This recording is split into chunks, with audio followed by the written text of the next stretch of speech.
आदि मानव की उत्पत्ति एवं विकास। पृथ्वी पर मानव की उत्पत्ति प्लाइस्टोसीन युग के आरंभ से मानी गई है। इस समय में स्तनपायी प्राणियों जैसे बंदर, हाथी, गाय का विकास व उत्पत्ति हुई थी।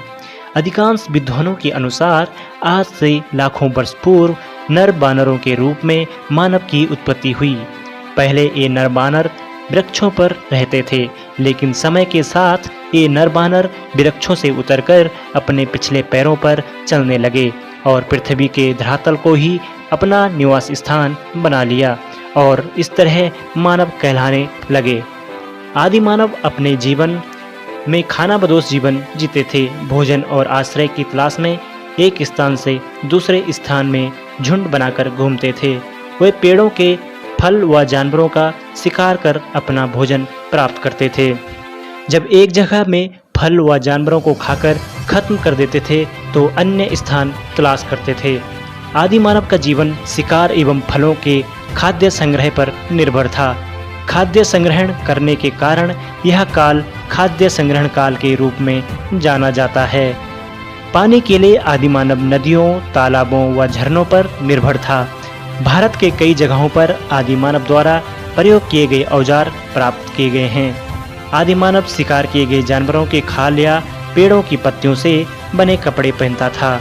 आदि मानव जंगलों में रहा करते थे, जहां उन्हें दो चीज़ों का डर रहता था, एक मौसम का और दूसरा जंगली जानवरों का। वे बादल के गरजने और बिजली चमकने के कारण नहीं जानते थे, इसलिए वह भयभीत हो जाते थे। उस समय मानव काफ़ी कमज़ोर था। वह बाघ, चीता, शेर आदि खूंखार जानवरों का आसानी से शिकार हो जाता था। इसलिए इन सब से बचने के लिए वह गुफाओं और पेड़ में छुपकर अपनी रक्षा करता था। एक समय बाद मानव ने आग की खोज की। यह एक संयोग था। दो पत्थर जब आपस में टकराए तो चिंगारी उत्पन्न हुई और पास रखे सूखे पत्तियों पर जा गिरी, जिससे कि पत्तियों पर आग लग गई। फिर इस आग का प्रयोग मानव जंगली जानवरों को भगाने तथा अपनी रक्षा के लिए करने लगा। रात को जब सभी आदि मानव साथ में इकट्ठा होते थे तो गुफा के बाहर यह आग जला देते थे, जिससे जंगली जानवरों द्वारा उनकी रक्षा होती थी। साथ ही आग का प्रयोग भोजन पकाने एवं स्वयं को गर्मी देने के लिए इसका प्रयोग करते थे। आगे चलकर मानव ने पत्थरों के औजार बनाने का कार्य शुरू किया। इन्हीं कारण उस समय आगे चलकर मानव ने पत्थरों के औजार बनाने का कार्य शुरू किया। इन्हीं कारण उस समय को पुरा पाषाण काल, मध्य पाषाण काल तथा नव पाषाण काल, यह काल आखेटक के रूप में भी जाना जाता है। आदि मानव के हथियार भी चकमक पत्थर के बने होते थे, क्योंकि यह कठोर भी थी और धार तेज थी तथा इन्हें अनेक आकार दिए जा सकते थे।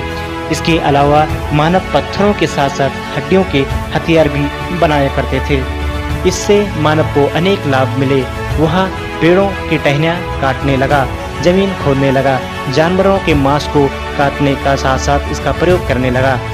आदि मानव को सभ्य व खाद्य संग्रह से खाद्य उत्पादक बनने में लगभग 3 लाख वर्ष लग गए, परंतु खाद्य उत्पादक बनने के बाद मानव ने बड़ी तीव्रता से उन्नति की।